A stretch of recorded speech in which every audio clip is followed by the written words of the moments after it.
So this is going to be a little different from my normal videos. For one, it's not anime, which is, you know, what the entire channel has been about so far. And don't worry, I'm still a huge weeb, just I kind of didn't feel like making an anime video. I said I'd do an Evergarden and Code Geass video soon, but I just didn't feel like it, I won't lie to you guys. Hell, I made an Origairu video before them. I mean, I'll get to those eventually, but honestly, Apothecary Diaries is probably getting one before them. Just have to watch season 2 first, which I will at some point in time. Also, I just wanted to talk about DC, because I don't know if you guys knew this, but I really love superheroes. I love both Marvel and DC, but I've always liked DC better. When the MCU was in its golden age with the Infinity Saga, and DC was in its darkest hours with whatever you call these movies, I was so very sad that the legendary characters I've grown up on have been reduced to, well, whatever you call this. But now the tables have turned. Marvel seems a little lost in terms of movies, and granted I haven't seen them, but that's my point. Since Endgame they haven't been able to get that traction and momentum that they thrived off of. So while I've heard that Thunderbolts is pretty good, I kinda don't care about the Thunderbolts. I can't name everyone in that group. The Fantastic Four movie does look good, and I hope it is, because even in the MCU's golden age, the Fantastic Four have been in deep shit for a long time. Because, whatever you call this, not very fantastic. Say that again? But now DC looks to be on the upswing. Everybody loved Superman, and unfortunately I can't say for myself because I haven't watched it. Yeah, boo all you want, I deserve it, but from everything I've seen and heard, it looks like everything I'd want a Superman movie to be. I just don't really watch movies anymore, guys. Rise of Skywalker forever scarred me. That's definitely getting a video eventually, by the way. That movie was so shit. But me not watching Superman doesn't really matter to this video. This isn't a Superman review. It's not even a review in general. I'm not going to analyze that many stories, which is a first for this channel. This is going to be me ranting about DC characters and how I think they should work in this new universe. I've had a lot of thoughts about DC lately and how I want them to approach these characters, and I wanted that to be a video. Me not seeing Superman really doesn't matter in that sense. However, I'm going off the assumption that Superman was good. The universe seems good, and all the characters seem good. I'll talk about my personal opinions on Superman the character, but for now I'm assuming that the movie is just good, which I think is a safe assumption. Also, I want to make it super clear, I have not read a single comic at all, and if you think that disqualifies me from talking about this, go on ahead. But I like to think I have a good understanding of how these characters work because I grew up with them. Whether from shows, movies, or YouTube videos, I love these characters and know what they represent. And again, these are just all my opinion anyway. But you know what? Let's start with Superman. Well, not just him, we'll talk about his best friends too. DC's legendary trio. A trio that in mainstream media has gotten relentlessly shit on. Let me start with saying I do not want a story where these three fight. I am so tired of this. Batman vs Superman was shit, everyone agrees on that. But there's another story that has done immense damage on these characters and DC as a whole, and that's Injustice. Injustice most notably are the DC fighting games. And I'm not saying the fighting games are bad, but the story the games are based off is truly horrendous. Again, I haven't read the original Injustice comics, but I've played these games and the story, and oh my god do I hate it. If you guys don't know the Injustice story, it revolves around Superman being evil. The Joker tricks Superman to killing Lois Lane, and then he nukes Metropolis. And then Superman becomes an all-evil dictator, which leads to the Justice League Civil War and blah blah. Let me start with saying, I hate evil Superman. You can make a character with Superman powers be evil, I don't really care, but making Clark Kent himself evil, to me, is never a good idea. And even in this scenario, it doesn't make sense. In my head, if this happened, Superman would indeed kill the Joker like he did, but after that, he'd feel guilty, like he lost himself, and that Lois and everyone else would not have wanted him to do that. And then I see him putting down the mantle of Superman for a bit, until something happens that reminds him the world needs Superman, and that reignites his humanity, where he returns because it's the right thing to do. Not, you know, killing protesters and children. And what pisses me off so much is that this story has been adapted a lot. The story itself existing as a what if I think is fine, but it got 2 fighting games and even got an animated movie. This coupled with the Snyder Superman made people think that this was just a Superman thing, when it's not. This clearly is a different Superman, because the story literally has a Superman from another Earth tell him, hey man, you shouldn't do this. But the idea of Superman being this was just so widespread, and I'm so grateful that this new movie seems to have dispelled it. Superman is a symbol of hope, one of the biggest symbols of hope ever created actually. That is what he is above all else, a symbol for a brighter tomorrow. He always advocates for the right thing, and people want that Superman. They love the new movie, They love the My Adventures with Superman show. They love Superman and Lois. People love this Superman. The Snyder Superman divided people because it didn't feel like Superman. The one character that no one should be divisive about is Superman, and James Gunn seems to understand that, and I trust that he will move forward with this version of Superman, who's a huge dork and a symbol of hope.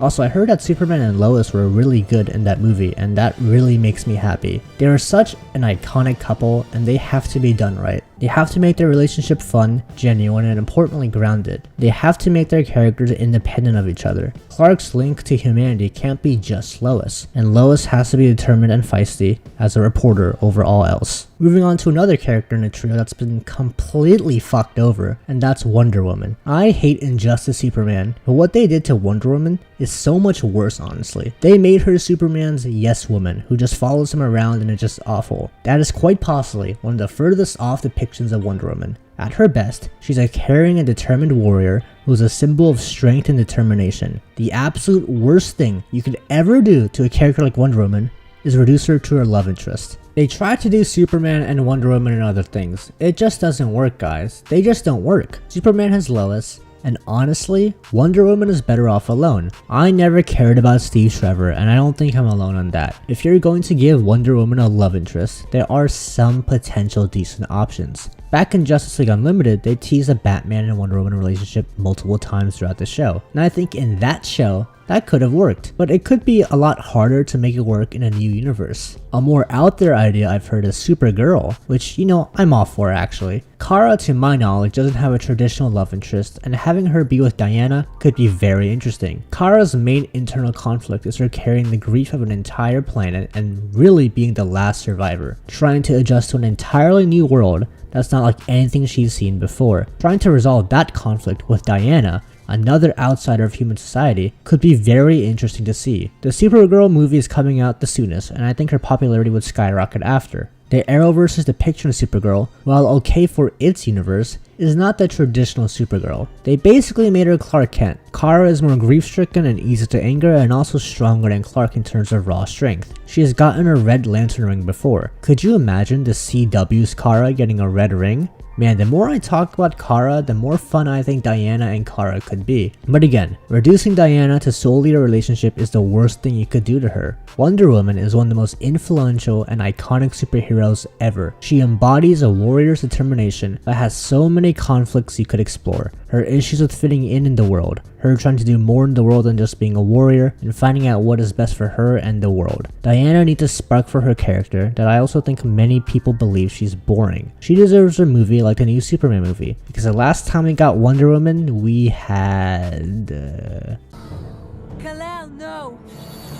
So yeah, James Gunn, please do her justice. She's one of the most influential and iconic superheroes ever made. We cannot be having people like in Black Widow and Captain Marvel more. That would be a failure on humanity's part. The final member of this iconic trio is the Batman. And I don't have to talk about him as much. There has been so much Batman shit. Everybody loves Batman. And I think everybody has a good understanding of what Batman is. His values, his conflicts, how he operates, and his dynamics, and so on. It's all pretty out there. And I trust James Gunn also knows this. Because Snyder's Batman, well, you could say it wasn't awesome. It just didn't feel very Batman, much like a Superman. Just do the Batman basics. No killing, no guns, and boom, you're off to a golden start. And make him deep down a caring person. A person that wants people to get better and wants to, above all else, save lives. And you do that most effectively when you give Batman a Robin. The Bat family is such an integral part of Batman that I don't think you can have a great Batman without them. You also can't have a great Batman without his rogues gallery living up to their name. Just please no Joker for a bit. We're kinda good with that. Build up to it over time maybe. Make the main villains for his movies be, I don't know, like Poison Ivy, Mr. Freeze. Ooh, Scarecrow would be pretty cool. I don't know, fuck it, give him Man-Bat. Something we haven't seen. Also for his love life, this is very simple, DC, ready? Just have him and Selina get together. Can we please, in this main DC universe, just let this man be happy? Selina is Bruce's best pair, the cat and the bat. She's one of very few that could put up with his lifestyle, and having her settle down eventually is a move I'm not against.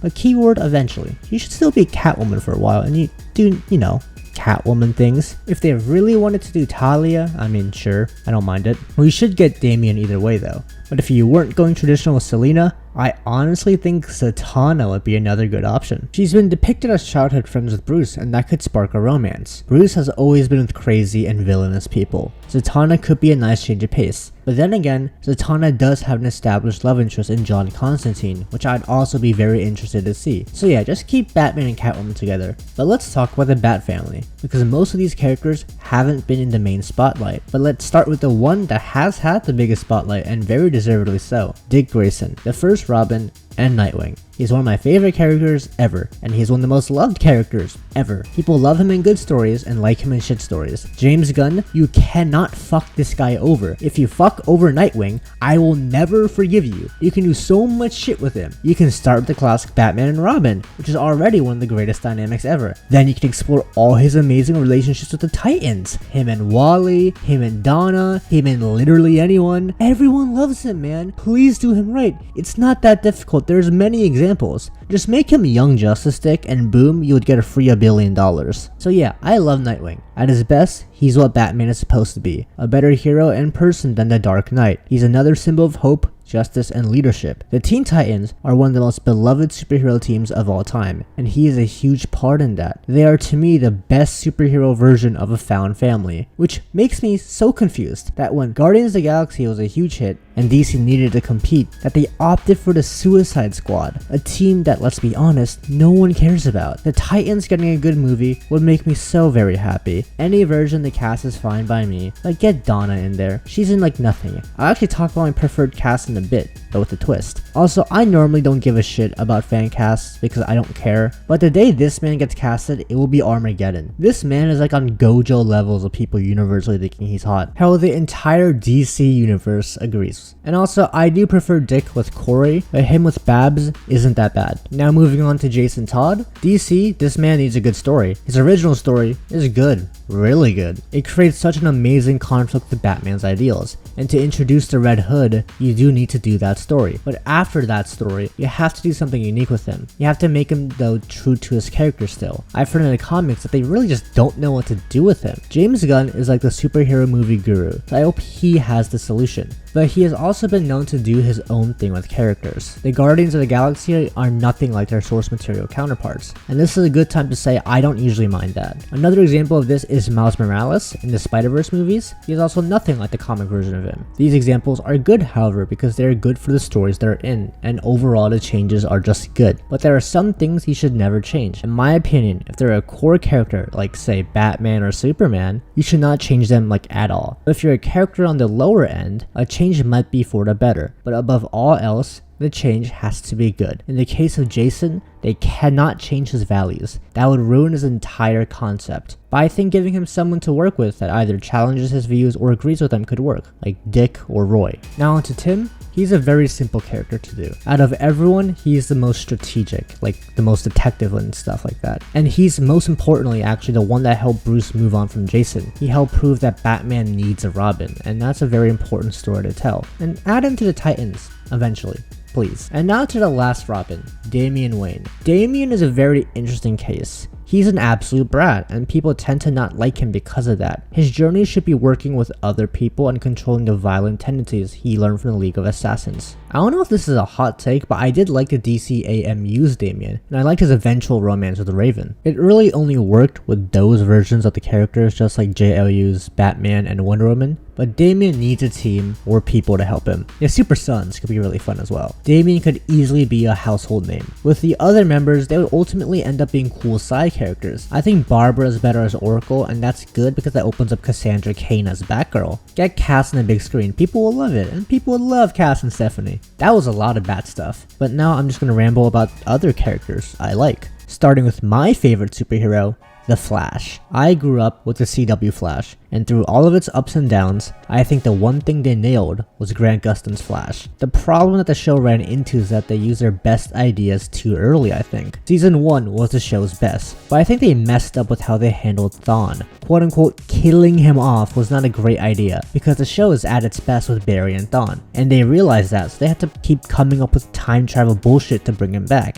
And they also ran out of speedster villains. Zoom and Savitar were cool, and then they kinda didn't have anyone left, so they had to trot out the Power Ranger villains. What a sad fall off. But still, The Flash was good enough to increase public perception of the character, and thank God, because if it didn't exist, we would have been stuck with whatever this is. And the big question surrounding the Flash in the DCU is who should be the main Flash, Barry or Wally? And I say, I kinda don't care. They both are good, and it just depends on how they do it. But if I had to choose, I think Barry has to start as the Flash and in the league. Barry's dynamics with the league are to me better than Wally's. Barry and Hal are my favorite pair other than the trio. If we got robbed of this, again, that would be really unfortunate. The Justice League is a family, and that has to be done well. Just look at this scene.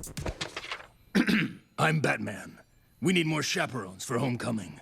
Who has to be convinced to sign up? Do you see the fun banter, the natural chemistry? Isn't it perfect? James Gunn, this is what the people want. Please, I'm begging you. And do you see that Barry and Hal are the two primary ones orchestrating the banter? They just have to be there, dude. I know there's doubts about Hal's involvement in the DCU, but we'll get to that when we get to that. Barry should start as the Flash, in my opinion. And Wally should start on the Titans. I love Wally on the Titans. And just have him be best friends with Dick. Please, it's so good and iconic. I love their friendship so much, and everybody else does too. And making Wally the main Flash on the league to start, that idea just worries me a little. Now, when Wally was the Flash for a while, it was because Barry was kind of dead. So the idea of having two Flashes in a new universe kinda just doesn't make too much sense. And having Barry die in a way that's not Crisis on Infinite Earths is also kind of whack, because that's the other problem with the Flash. At some point, you can't write a feasible way where he loses or dies. He's a very difficult character to write. So what to do? I kinda don't know, but I think we just go with Barry Flash and eventually have Wally surpass Barry in terms of powers and have him do his own thing. I don't know. I don't really want to see Wally in the league too quickly. Also, make Barry and Wally distinct characters. I feel like because Wally was the Flash for a while, people associate the Flash's traits with Wally. So when Barry came back, they made him a bit more like Wally. Like the Felon Flash? To me, that's not really Barry. Barry is definitely more lighthearted, but he's more collected and calm too. If you wanted a pure goofball, that's more Wally. That's not all he is, of course, but still. Also, there's the question of which Wally do you do? The traditional Wally or a New 52 Wallace? And to me, I want the traditional Wally, because he hasn't been in anything big in a while. The Flash show had Wallace, but traditional Wally hasn't been in anything since Young Justice, I think, and he died there. So yeah, get Ginger Wally, please. And give him that rebirth suit. It might be my favorite superhero costume design ever. For love interests, just stick to the classics. Barry and Iris and Wally and Linda. Barry, I really don't see anyone else for him, and likewise for Wally. I love Spitfire. It was the first romance I ever cared about. But Wally and Linda are a classic. But above all else, whether it's Barry or Wally as the Flash, please make the writing consistent with their powers. I know it's very hard, but just don't have them losing to stupid stuff. And this is a given. Don't give them the lightsabers again. Let's just not do that again. But honestly, I don't hate the lightning powers. Even that dogshit lightsaber scene could have been cool if they were running around doing that. Like, a lightsaber fight at super speed is really stupid, but that does sound really cool, doesn't it? Oh, and also, for the love of everything good in the world, do not, I repeat, do not do Flashpoint. I am so sick of it. Sure, it's good, but incorporating it into a larger universe is just asking for a headache. I don't want time travel. Flashpoint just makes things so confusing. Now, the final big rant I'm gonna do is the one I feel the strongest about, and that is about the Green Lanterns. Because Green Lantern is probably my second favorite superhero ever, and they have gotten fucked over so much. First, we have whatever this is. Completely ruined perception for Green Lantern, and then they made him a punching bag. No, I'm not lying, he's literally a punching bag. Back and peep the light show. Green Lantern's got this.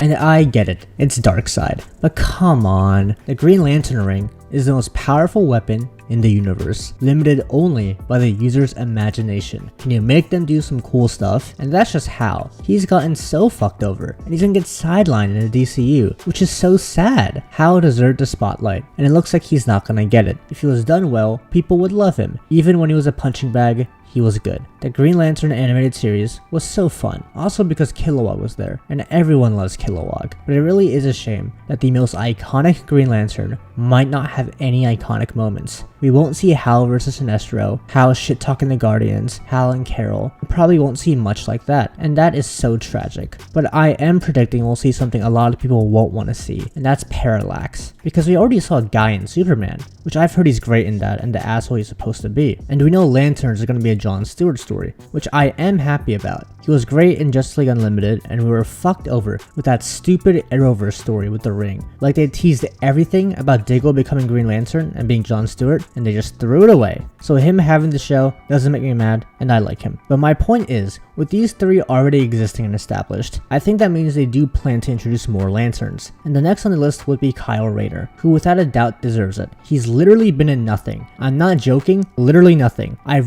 have no footage to use of him. I don't know, here's Lego him. The reason he's not in anything is that his origin story is Hal going evil and killing the Corps, and that he's the last Green Lantern. But that's like a very big story, like a huge event, and often not one that is high on the list for adapting, which is a shame because now no one knows about him. He still exists, but he's lost a lot of what made him special. But there is a storyline where I can see him existing without Parallax, and that is him becoming the White Lantern. He's supposed to be special in a way. Making him just another Green Lantern robs him of that. Him becoming the most powerful lantern in the universe would be really cool to see. I don't know, just have the universe choose him as the one that must master the emotional spectrum. Have him be like the Avatar, but for the Lanterns. And we can see all the other cool Lanterns. Atrocitus and the Red Lantern Corps, Sinestro and his gang, Carol Ferris, the Star Sapphires, which please have her be with Hal and make them happy, pretty please. Saint Walker and the Blue Lantern Corps, Larfleeze and his fun antics, the Indigo people, it'll all be so fun. And I think that's the way to go with Kyle. But there's two other Lanterns we have to mention, Simon Baz and Jessica Cruz. Now these two, I think, have the most potential. They both reflect so many modern struggles people have. Simon battling prejudice and Jessica battling anxiety. They actually work as Rookie Lanterns together and become best friends. And please,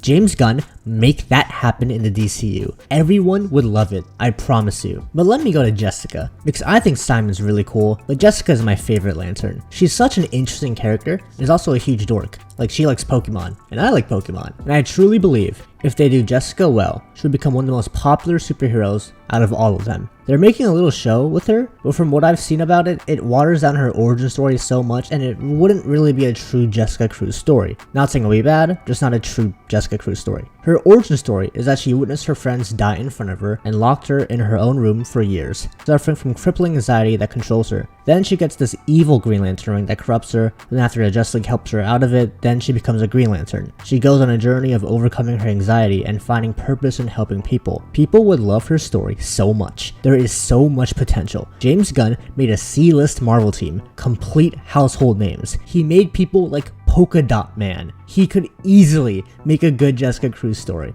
But let me cook for a second. Jessica and Simon are both traditionally in the Justice League, but hear me out. After Jessica and Simon go on their rookie training/adventures, Simon joins the League. For his entire life, he's been battling injustice and prejudice, and the Justice League is the perfect place to combat that. But Jessica joins the Titans. She battles anxiety and forming relationships, so her joining a team that's a very welcoming family would be perfect. And Jessica and the Titans, I don't know, it just makes sense to me. Any version of the Titan cast could work, but I like the mix of the 2003 show cast and the more sidekick heavy cast. Have her bond with the rest of the Titans that face these problems, like Raven for example. Hell, you can give her a love interest. Jessica would be so perfect on the Titans. But please, James Gunn, give her a good story. She has so much potential. There's so many arcs you could do, please. Okay, that's pretty much all the main things I wanted to talk about, but I'll go over some minor things. Make Green Arrow more lighthearted and level-headed, like he's supposed to be. So don't make him Arrowverse Ollie. Like, I don't hate him, he's pretty iconic, but come on. Also, please have him be with Black Canary. They're one of the most iconic superhero couples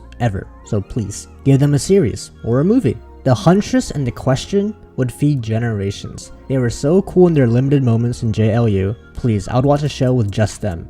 Give Martian Manhunter the spotlight, he's pretty cool. Firestorm is also pretty cool. And Constantine and the Magic People would be really cool. And the last thing I wanted to end off on is please don't try to chase what the MCU did. Don't try to make everything so overarching and connected right from the get-go. The MCU's prime is something that might not be replicated by anything ever. The amount of hype it was able to generate was something we have not seen before and might not see ever again. People were hyped for the titles of the movies, dude. Expecting to replicate that is asking for a disaster. You can't try to replicate those once-in-a-lifetime events. You have to build one from the ground up. And thankfully, James Gunn is among those who know that the most. When Snyder was in charge, they tried to rush it. After Man of Steel, they went right into Batman vs Superman, and they tried to set up way too much stuff from that point, and they were kind of fucked. They failed to realize what Marvel did in their movies. Marvel's success was largely due to how likable and fun they made their characters. A common complaint with the MCU was that it was too predictable and mediocre, and for the most part they kinda were, but people still watched and loved it. Why? Because they loved the characters. See, superhero stories, in my opinion,